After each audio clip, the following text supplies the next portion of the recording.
Hello दोस्तों, मेरा नाम है प्रीति और स्वागत है आपका प्रीति पीसीएस में। आज आप देख रहे हैं कि मैंने प्राचीन भारत का सारा चैप्टर लिख दिया है क्लास 11th एनसीईआरटी का कि हमें एक्चुअली पढ़ना क्या क्या है। मोस्ट इम्पॉर्टेंट थिंग कि सबसे पहली बात तो आप लोग वीडियो को पूरा देखिएगा, बीच में स्किप करके आधा अधूरा वीडियो देख के नहीं जाना है, नहीं तो कुछ समझ में नहीं आएगा। सबसे ज़्यादा जरूरी चीज़ है कि बीपीएससी में एंशियंट हिस्ट्री से कितना सवाल पूछता है। तो सबसे पहले हम हिस्ट्री वाला सेगमेंट निकालते हैं, जिसमें से मैंने शॉर्ट्स में वीडियो बना दिया था। पहला सवाल पूछा था, फाहियान एक चीनी तीर्थयात्री था जो हर्ष के शासन काल के दौरान भारत आया था। हेनसांग एक चीनी बौद्ध भिक्षुक था जिन्होंने चंद्रगुप्त द्वितीय के शासन काल में भारत का दौरा किया था। तो ये दोनों जो स्टेटमेंट है, ये जो हेनसांग वाला था वो हर्ष के काल में आया था, जो फाहियान था वो चंद्रगुप्त द्वितीय काल में आया था। रिवर्स करके पूछा था। और एक पूछा था, चरक क्या है तो चिकित्सक है, ब्रह्मगुप्त क्या है तो गणितज्ञ है, वराहमिहिर ज्योतिष है, विशाखादत्त नाटककार है। तो ये जो है इस तरह से प्रश्न पूछा था।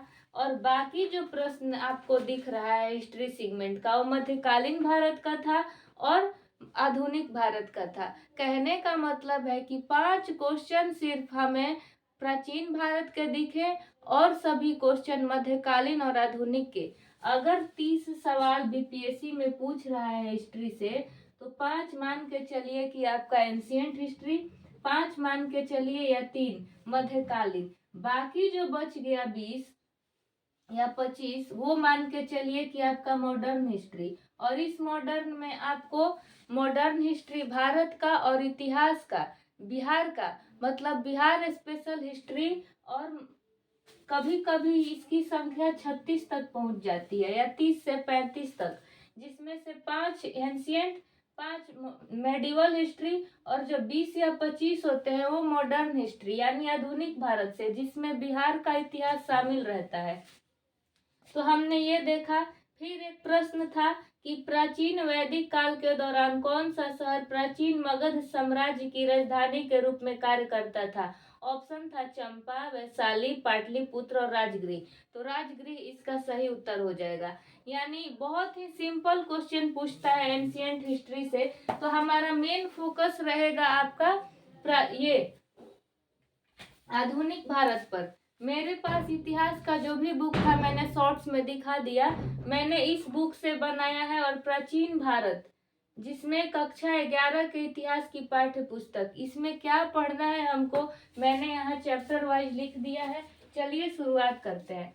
तो फर्स्ट लेसन है आपका, प्राचीन भारतीय इतिहास का महत्व क्या है, यानी क्यों हम पढ़ रहे हैं। तो ये तो हमारा मेंस के लिए हो जाएगा और मेंस में ये पूछेगा नहीं, यानी सवाल जहां से बनेगा वो कौन कौन से मोस्ट इम्पोर्टेंट है उसकी बात करते हैं हम। दूसरा लेसन है, प्राचीन भारतीय इतिहास के आधुनिक लेखक कौन है। तीसरा चैप्टर है, स्रोतों के प्रकार और इतिहास का निर्माण कैसे हुआ।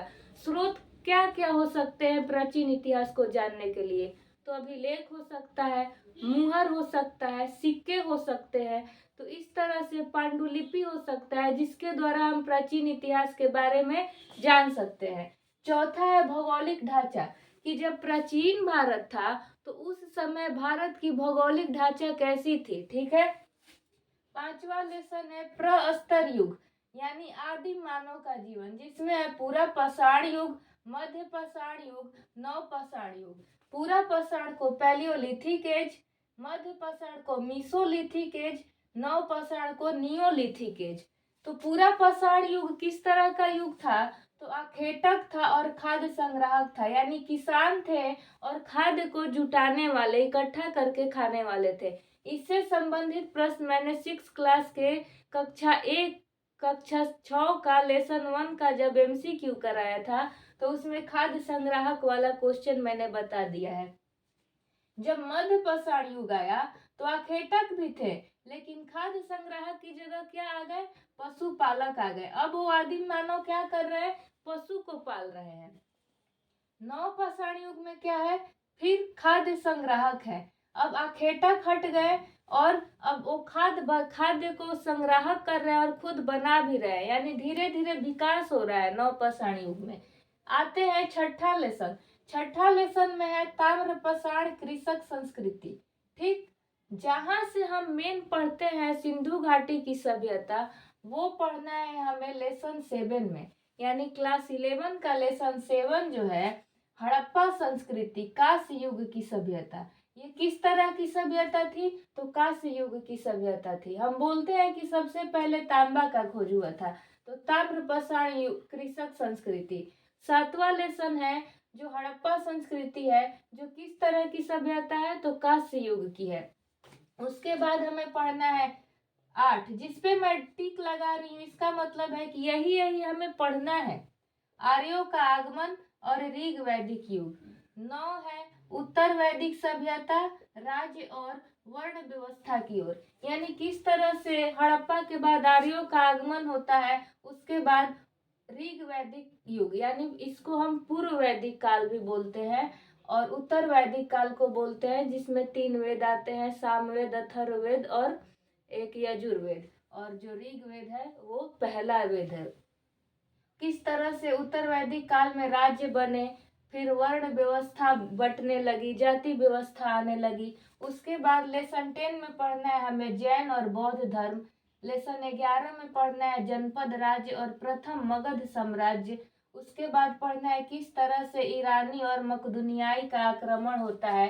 फिर 13 लेसन में पढ़ना है बुद्ध काल में राज्य और वर्ण समाज, किस तरह से बुद्ध काल के राज्य में वर्ण समाज बटा हुआ था। और 14 लेसन में पढ़ना है हमें मौर्य युग, यानी जिसपे मैं टिक लगा रही हूँ उसको हमें पढ़ना है।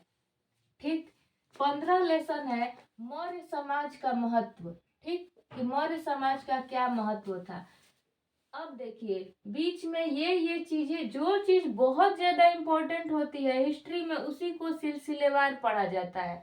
ठीक, अब किस तरह से मौर्योत्तर युग में शिल्प और व्यापार और नगर हुए। मौर्य उत्तर, यानी मौर्य का अब लास्ट स्टेज चल रहा है, जिसमें उत्तर लगा होता है, यानी मौर्य का अब लास्ट चल रहा है। इसके बीच में ही आ जाते हैं आपके मौर्य शासन के टाइम ही आ जाते हैं बीच में मध्य एशिया से संपर्क हो जाता है, और उनके परिणाम क्या होते हैं? तो हिंद आ जाते हैं, यूनानी आ जाता है, शक आ जाता है, पार्थियन आ जाते हैं, कुषाण आ जाते हैं, और मध्य एशिया से संपर्क हो जाता है भारत का। फिर 17 लेसन है हमारा सातवाहन युग। सातवाहन युग भी हमें पढ़ना है। यही जो आ रहे हैं ना, हिंद, यूनानी, शक, पार्थियन, कुषाण, और जो जो आपके मौर्य काल और गुप्त काल के टाइम में जो भी आ रहे हैं बाहर से, चीनी यात्री हो या फिर मकदुनियाई हो या ईरानी हो, किसके काल में आया, कौन क्या था, तो यही सब जो चीज पूछा हुआ था जो मैंने बताया, और मगध साम्राज्य की राजधानी वगैरह, यही सब ज्यादा पूछता है। फिर 18 लेसन है सुदूर दक्षिण में इतिहास का आरंभ, किस तरह से ब्राह्मण संस्कृति बनी, तमिल भाषा आया, संगम साहित्य आया, तो संगम साहित्य हमें थोड़ा बहुत पढ़ना है। फिर है मौर्योत्तर युग में शिल्प और व्यापार और नगर, किस तरह से मौर्य का जब लास्ट स्टेज था तो उस युग में शिल्प और व्यापार और नगर का क्या महत्व था। फिर हमें पढ़ना है गुप्त साम्राज्य का उद्भव और विकास। फिर पढ़ना है गुप्त काल का जीवन। फिर पढ़ना है हर्ष और उसका काल, यानी हर्षवर्धन। 23 लेसन में पढ़ना है प्रायद्वीप। प्रायद्वीप में नए राज्यों का गठन, जैसे दक्कन और दक्षिण भारत के राज्य, पल्लव और चालुक्य, जिसमें हमें चोल वगैरह सब पढ़ना है। अगर भारत हमारा ऐसे है, अगर मैं भारत का मैप बनाऊं, यहाँ तो ऐसे छोटा जगह है, मैं डायरेक्ट प्रायद्वीपीय भारत ही बना देती हूँ। प्रायद्वीपीय भारत इसको बोला जाता है, नीचे वाले सेगमेंट को, और बाकी नॉर्थ में ऐसे रहता है। तो जो प्रायद्वीपीय भारत है उसमें आपके दक्कन, दक्षिण भारत के जो राज्य बनते हैं वो पल्लव, चालुक्य, चोल, ये सब हमें पढ़ना है। तो जिसपे मैंने टिक किया है वही हम पढ़ेंगे। तो सबसे पहले हमारा वीडियो किससे स्टार्ट होगा? तो हड़प्पा संस्कृति और कांस्य युग सभ्यता से। बाकी इस युग, बाकी जो ऊपर में 6 लेसन बच गए उसका प्रश्न कहाँ से आएगा मैडम? अगर उससे आ गया तो उससे आ गया तो हम उसका 6 क्लास का एनसीईआरटी का एमसीक्यू वाला जो सेशन चला रहे हैं वहां से कवर हो जाएगा। बाकी पोल की दुनिया जो हमारा चैनल है वहाँ पे इससे रिलेटेड जितने भी क्वेश्चन बनेंगे क्लास 11 का लेसन 1 से 6 तक वो सभी करा दूंगी मैं एमसीक्यू में। तो बिल्कुल भी 17th बीपीएससी के लिए टेंशन नहीं लेना है। हिस्ट्री स्टार्ट हो जाएगा और फर्स्ट लेसन हड़प्पा संस्कृति कांस्य युग सभ्यता यही पढ़ाने वाली हूँ। उसके बाद हम आर्यों का आगमन और ऋग वैदिक काल पढ़ेंगे। करते करते हमारा जैन धर्म, मौर्य काल, बुद्ध, जनपद, मगध के बारे में, गुप्त काल के बारे में, हर्षवर्धन के बारे में, जो हमारा चोल, पल्लव और चालुक्य है दक्षिण भारत वाले, वो सब हम कर लेंगे। तो आपको कितना उम्मीद है कि हाँ हम कर सकते हैं, और आपको ये वीडियो कैसा लगा? ये एक इंट्रोडक्शन वीडियो बहुत ज़रूरी था कि किस तरह से हम प्राचीन इतिहास को पढ़ने वाले हैं। बाकी मैंने आपको बुक भी दिखा दिया। बुक में ये देखिए, आप लोग बोलिएगा तो मैं शॉर्ट्स भी डालूंगी। इसमें बहुत अच्छे अच्छे फिगर से समझाया गया है, सब चीज़ फिगर के थ्रू बताया गया है। और ये आपका सिंधु सभ्यता का सब नाम बताया गया है कि धौलावीरा कहाँ है तो गुजरात में है, फरमान कहाँ था तो हरियाणा में, हड़प्पा तो पंजाब में, कालीबंगन राजस्थान में, लोथल गुजरात में, जो मांडा था हड़प्पा सभ्यता का वो जम्मू और कश्मीर में, मेहरगढ़ जहाँ से कृषक समुदाय है, जहाँ से गेहूं और जौ के अवशेष मिले, सबसे पहली बार गेहूं और जौ को ही उपजाया गया था तो बलूचिस्तान में, मोहनजोदड़ो कहाँ है तो सिंध प्रांत पाकिस्तान में, राखी गढ़ी हरियाणा में, सुरकोटदा कहाँ है तो गुजरात में। फिर वैदिक काल के बारे में पढ़ेंगे। वैदिक काल का मैप के द्वारा कहाँ कहाँ पे क्या विकास हुआ, पूर्व वैदिक काल, उत्तर वैदिक काल, ये सभी चीज का मैं फोटो खींच के अपने चैनल पे डालूंगी और हम सब पढ़ेंगे। फिर जब हम दक्षिण भारत में आएंगे तो किस तरह से चोल, पांड्य, चालुक्य थे वो सब हम पढ़ने वाले हैं। तो विश्वास बना के रखिएगा, और इसी विश्वास के साथ हम 17th बीपीएससी को इस बार पास करने वाले हैं। उसके बाद जैसे ही प्राचीन भारत खत्म हो जाएगा, मैक्सिमम मुझे 15 दिन लगेगा प्राचीन भारत को खत्म करने में। उसके बाद हम मेडिवल पे आ जाएंगे, और मेडिवल से भी 5 क्वेश्चन आते हैं, यहाँ से भी 5 क्वेश्चन आते हैं।